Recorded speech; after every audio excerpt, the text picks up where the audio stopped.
You're listening to The State of Work, the podcast by Lano. The State of Work is about finding your place in the changing world of work as an individual or an organization. In each episode, we dive into some of the benefits and limitations we face when it comes to remote and flexible work.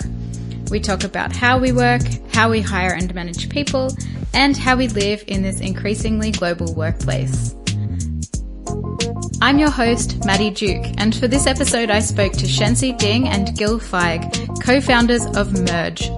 Merge provides a developer-friendly unified API that allows B2B companies to integrate with all HR, payroll, recruitment, and accounting platforms. Having recently raised $4.5 million in seed funding, Shensi and Gil are busier than ever managing the rapid growth of Merge. They took some time out of their day to talk with me about their journey so far as co-founders and how Merge's unified API is helping to solve integration issues for their customers, allowing them to spend less time developing integrations and more time on their own products, while also giving them better access to new markets.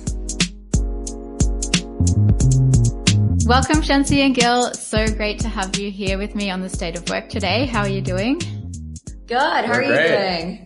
I'm great. I'm really glad that we've got you here on the podcast with us. Now, I know you just opened a new office in New York. Where are you joining us from today? Yes, we're both in San Francisco today. Okay, cool. And it must be early morning for you-ish, right? Yeah, it's 9 a.m. here. Yeah, we're glad it's audio. Not too early. Cool. So as the founding team of Merge, I'd really love to get from your point of view, the story of Merge and how you've gotten to where you are today. Yeah. Well, so Gil and I have known each other for around 10 years or so. So we've known each other for quite a while. We actually met freshman year of college, way back in the day, New York City. We were in all the same classes, group projects, social group. We were both studying computer science.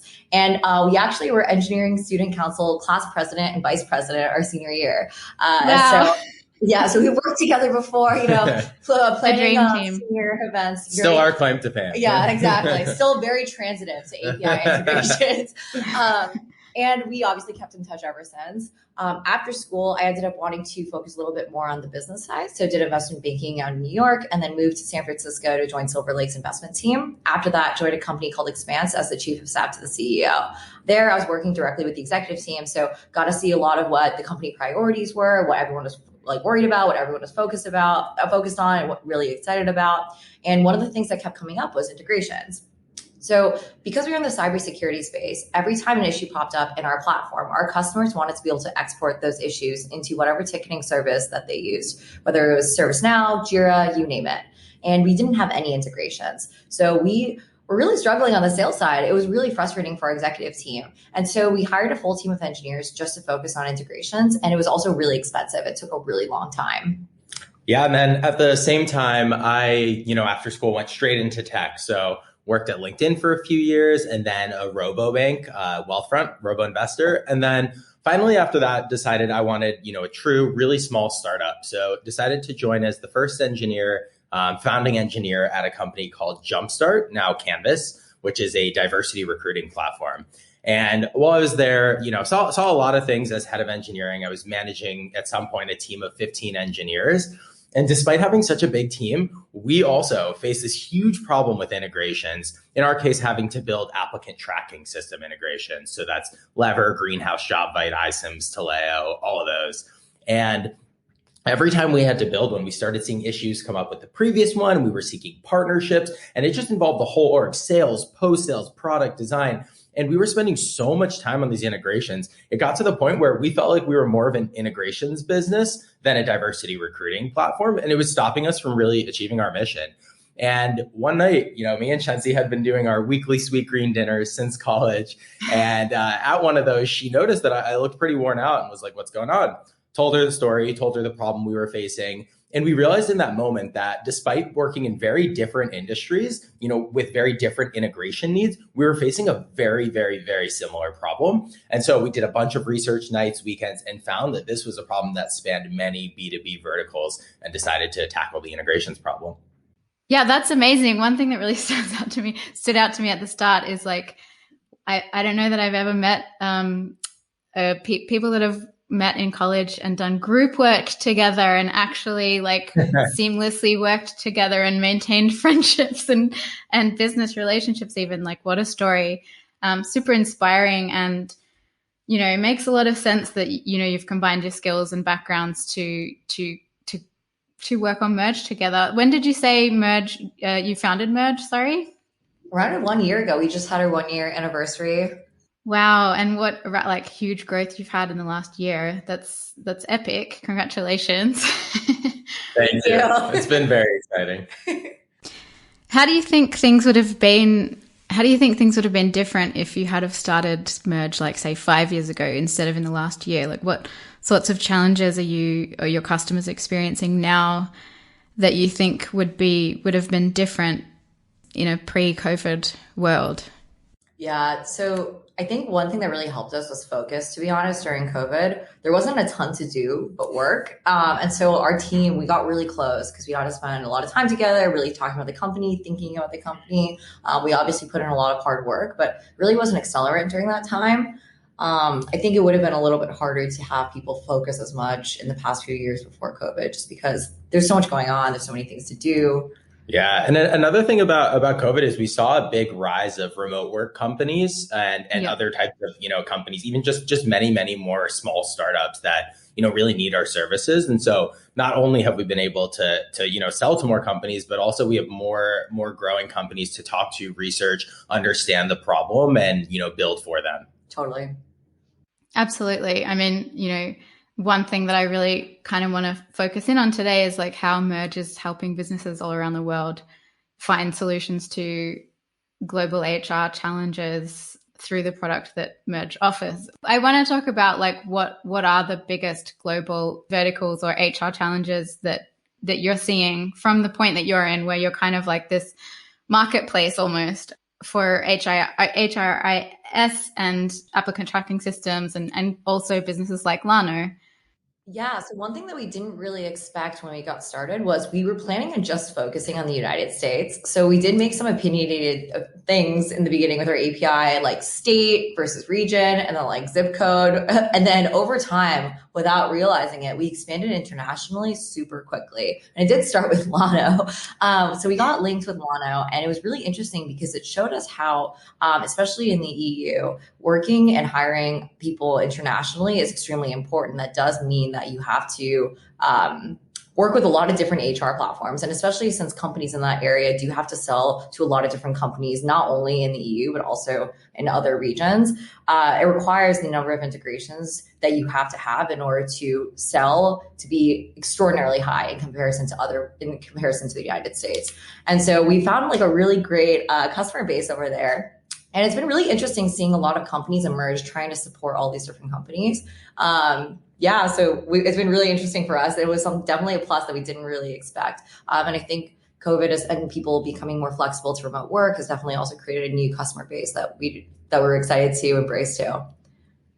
Yeah. And I mean, from the Lano side, being able to utilize and integrate, the integrations with Merge, with other HR tools, allows Lano to kind of really improve the offer that they're providing to their clients and customers, and just opens up that network so much wider. And I'm sure you've seen some examples of that with some of your other clients as well. Yeah, so we've been working with a lot of European companies and also Middle Eastern companies that are trying to expand to America. And through using our integrations, they're able to really sell to this customer base that they previously weren't able to get access to. So it's been really exciting helping all these companies grow really quickly. Also learning a lot about them as well. I've learned a lot about Croatia, Berlin, just through these sales meetings. So it's been really, really fun for us. That must be really interesting, like learning all these different ways. Like it's something also in my kind of little journey with Lano, I'm also learning a lot about like different countries and the way they're hiring, especially like employment law works around the world. Particularly with Lano, because it's so much to do with like hiring globally, but then paying locally and how that all works. And also as someone who's from one country and living in another, the idea of a mini job in Germany was also news to me a few years ago when I first moved here. Are there any other like really exciting or pivotal use cases that you've had, companies that you've worked with that you could share? Oh yeah, yeah. So we actually, so we really support, I would say, two main use cases. And so one of those is this classic use case that we've talked about, where we basically provide what's called a unified API, integrate one time with us, get access to 20, 30 platforms for your customers. But we've also seen, interestingly enough, another use case, which is an internal clean API wrapper. Some platforms can be pretty difficult to get API access to, or, they built their APIs 10, 15 years ago. And it's not a small feat, at a big company to have to go around and rework that, rebuild it. And so a lot of these things are built in legacy code, and they can be quite difficult to integrate with. So we've seen various companies, even a church uses us for an internal use case where essentially they want to connect their internal HR system to other internal platforms, and using our SDKs, because it's so easy to get it embedded, they found that they actually can just use us to wrap around their HR system and extract and push data to other systems that they use, again, internally within their own company. So it's a secondary use case to, what we're truly built for, which is an integrations platform for product development. But, we've been really excited to see people using it for all sorts of unexpected use cases. That's really exciting. That's really cool to hear. There is one thing I just want to make sure that anyone who's listening, who's like, what's an API, or like, what's an SDK?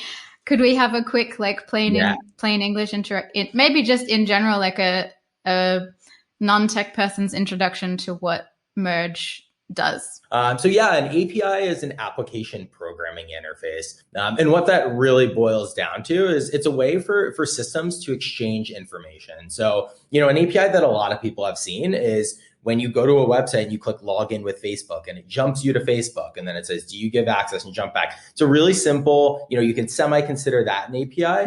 But then you start to see more advanced APIs, probably in a lot of business tools you use, where you push export on one system and you see them appear in another system. Let's say, someone signs up for Workday to get on payroll, and then you're seeing that same person appear in other systems that you're using. That's an example of an integration. So it really is a way for different platforms and different systems to exchange data, whether that's user data or usage data or anything really.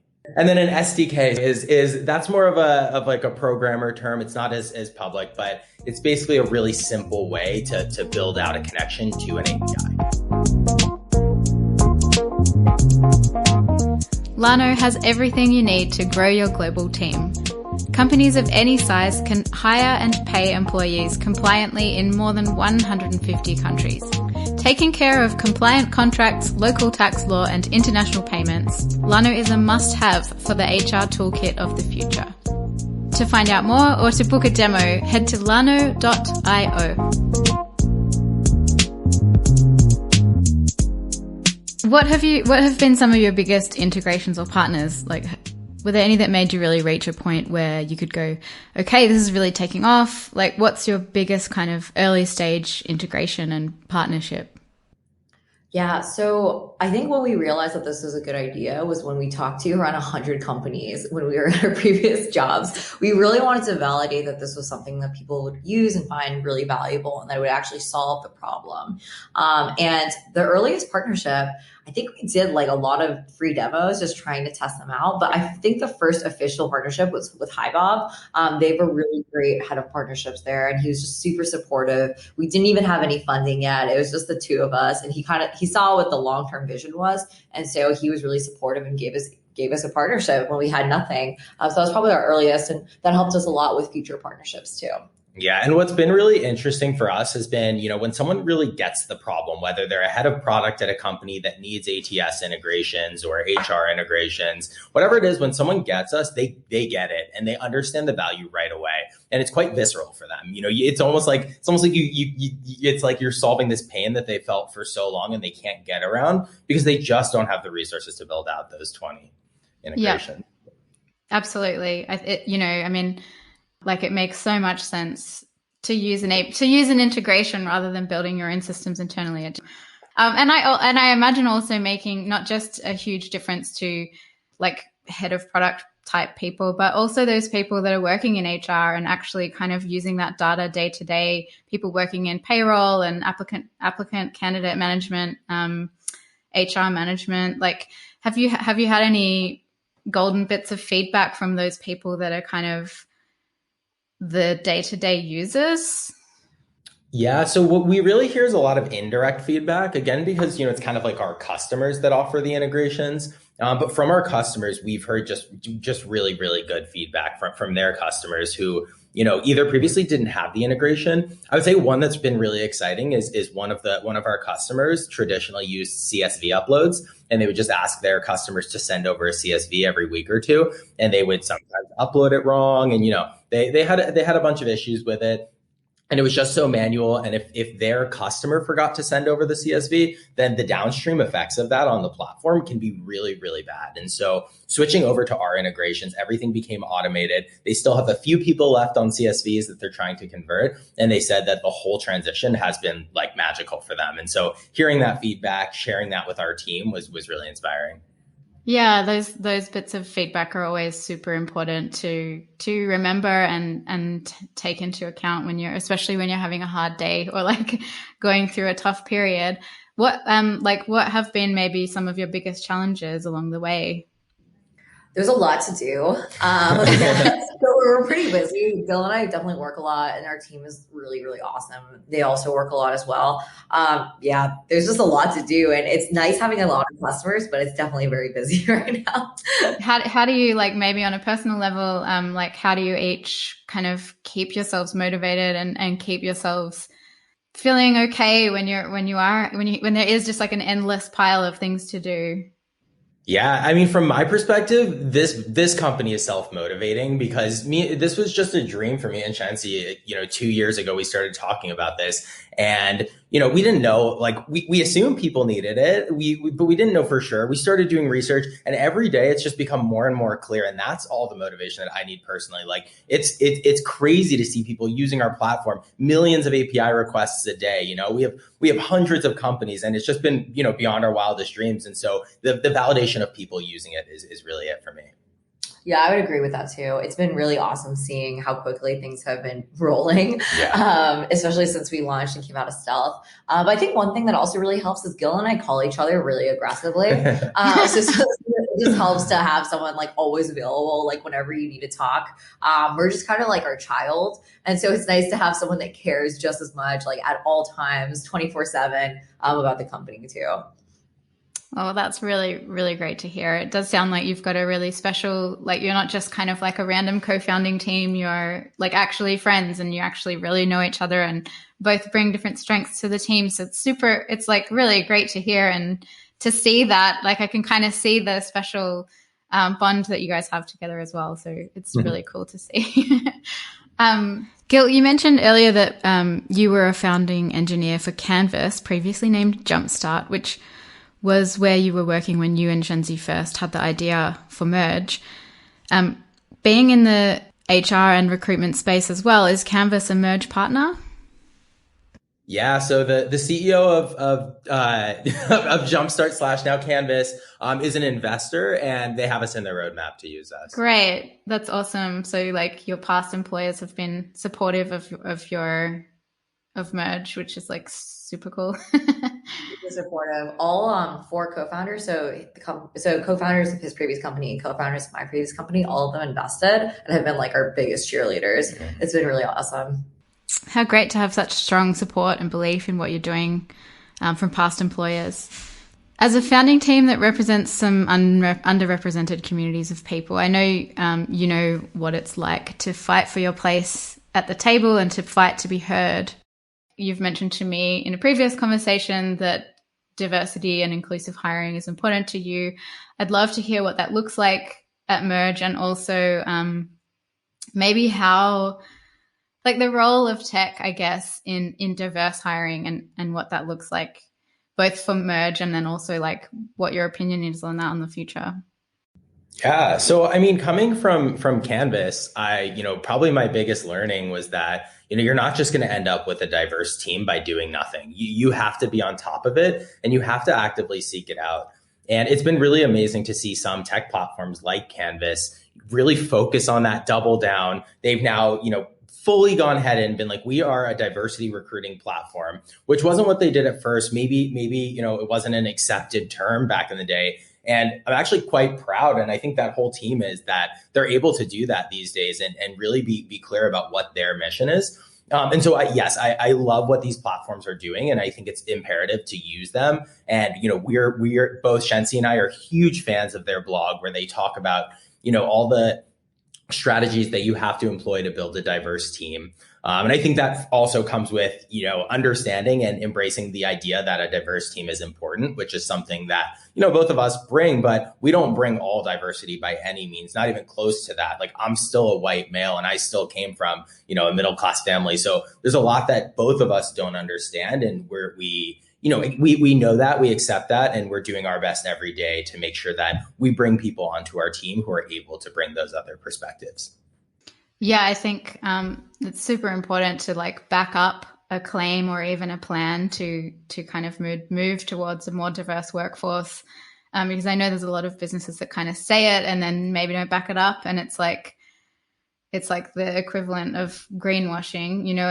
It's you have to be backing it up. And you're right. There's so much more than just kind of ticking one box. You have to kind of be thinking beyond that and bringing diversity of thought as well. I think it's a super interesting and relevant topic. Yeah. And another thing that we do, which has been really exciting, is also, companies that focus on diversity and social good use our APIs, especially the ATS API for diversity recruiting, and then the HR API for social good, or platforms that are enabling, volunteer work and all of that within companies. And so it's been really exciting for us to work with those companies. And, though we don't think this means much, we do offer a discount to any company like that. So if any company that's really, doing good work around the world for any cause, but especially cause of diversity in the workplace, we're always happy to offer a discount there and work with those companies to make sure that, they're able to accomplish what they need. That's awesome. And what about at Merge? Do you have a strategy or a kind of quota, or how do you approach this as a leading team? We're pretty proactive about sourcing. I would say we're a heavy sourcing house. And I think one thing that we really try to do whenever we're sourcing candidates is making sure that we are sourcing diverse candidates. Yeah, and we've started to embrace the Rooney Rule more and more, and we want that to be part of our process always, moving forward, where we are always required to consider someone from a diverse group before making a final decision on a candidate, especially for upper level roles. Yeah, totally. And for reference, right now we are a developer tool with 11 full-time people, and 4 are women. So we're 40% women, which is pretty interesting, especially in the B2B SaaS world. Yeah, absolutely. And good for you. And thank you, because, it takes companies like Merge and Canvas to lead the way and encourage others to take similar steps. And you are currently in a hiring phase, right? We are. Aggressively across the team. Yeah. So we're hiring, just for background, in San Francisco, New York, and Miami. So if you are interested in tech, you want to join a hypergrowth startup, definitely reach out to us at hello@merge.dev. We also have a careers page. You can find us on Twitter, LinkedIn, anywhere. We're down. Yeah. And we do pay a referral bonus. So if you're listening and you know someone who might be interested, great. Can you tell me what are some of the key tools and products in the HR and recruitment space that are vital for any kind of company at the moment in an HR stack? Yeah. So some of the tools we've been seeing more and more would be notably a lot of assessment tools. We're seeing a big rise in assessment. And personally, I'm a big fan of that because it's kind of a blind way of testing skills. So I think back to the diversity piece, it really, it removes that first step of bias out of the interview process, which is really important. I think another one in that piece are these, what do you call them? The platforms where you go to leave peer reviews, like Lattice and all of those. Those are another really great way of getting sort of maybe there's a little more bias in that, but another good way of using a platform where you had a bunch of experts that got together and came up with a way to evaluate the performance of your employees. Again, without, trying to take other things in mind, like some softer skills or some softer things that tend to lead to biases. Yeah, that's a really good point. And Yeah, I guess particularly for remote or distributed teams as well. Having just recently opened your second office, what has that been like with a distributed team between two cities for you guys so far? So yeah, so we're super, super proactive about making sure that everyone is getting to know each other. So we really encourage people to fly to the other office, post-COVID, of course, and also do a lot of Zoom meetings with each other as well. Each individual office is really, really close.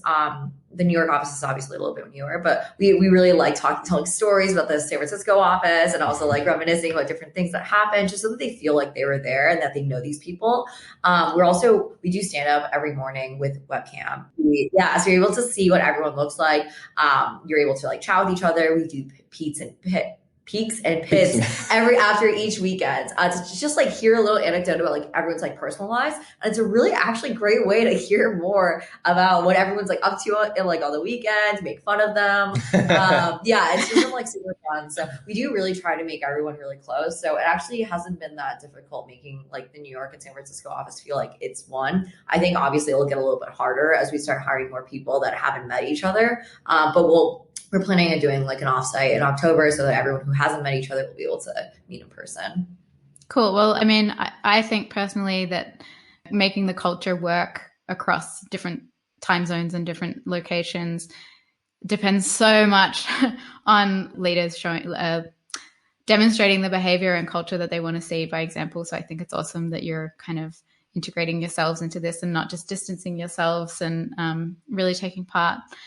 What else is in store for Merge? Like you're obviously in a hypergrowth phase right now. What does the near and far future look like for Merge? Well, we have a lot of features on the roadmap, and some are launching out in the next few weeks or so. We move really quickly, so we're pretty excited to make these announcements. And we also are planning on launching a few new categories over the next few months. We just launched accounting. That was really exciting. Always adding more integrations. So yeah, if you're interested in, dipping your toes in a lot of different features, integrations, categories, learning more about APIs, definitely reach out to us. Exciting stuff. And yeah, sounds like another really busy year ahead for you. I'd also really love to hear if you have any advice for other new founders or leaders at the moment. Like obviously you've kind of had this whirlwind year or couple of years and you're still in this hyper growth phase where you've got a billion things to do. And I'm so grateful you've taken the time to speak to me today. What if you could give advice to someone who was maybe in your position a year ago, what would that be? Yeah, I think, when we talk about the future of work and the new remote norm, one thing, when you're really early, there is power in collaboration. And so I think finding a good hybrid at the beginning is important. Obviously that's not possible for everyone to be in the same room. Ideally, when you're still 3-4 people, you can be. But if you can't, at least having maybe an open Zoom all day, just some sort of way to be able to bounce ideas. I can't express enough the value that me and Shensi found in being able to just at the beginning when we were making 100, 200, 300 decisions a day about our product and, fundraising and how we wanted our culture to be, having that open line of communication was really important. And I think now that we've grown, you see a bit more asynchronous work. And it's been okay to not have that constant open line of communication. But again, at the beginning, highly recommended. Yeah, I would really echo everything that Gil said. But one thing I would also add is that hiring a really good team early on really compounds over time. We really, really love our team. Every single person is a 10x contributor. And I think that's really hard to find and also pretty rare in a lot of company cultures. And that's brought us really, really far. Every single team member not only makes decisions that Gil and I fully support, but they do it much better than how Gil and I would have done if we had had the time. And that's something that we really appreciate every day. That's awesome. And I'm sure that they appreciate you acknowledging the appreciation that you have for them. Do you think that Merge is going to open a European office at some point in the future? Honestly, at this rate, probably it's insane how much we're growing there. We're probably 50-60% Europe now, which we did not expect at all, and is not great for the San Francisco sales team. So we'll see. I think it's probably a little bit further down the line, but definitely something that's a little bit on our minds. Well, it sounds like Merge has an exciting future ahead. Definitely one to watch, and what an inspiring co-founding team. Thanks so much for your time today. Thank you, Maddie. Thank you. The State of Work is available wherever you listen to podcasts. You can also find us on Instagram or Twitter by searching for The State of Work. For more information on anything we talked about in this episode and links to further reading, check out our show notes at podcast.lano.io. Thanks for listening and see you next time on The State of Work.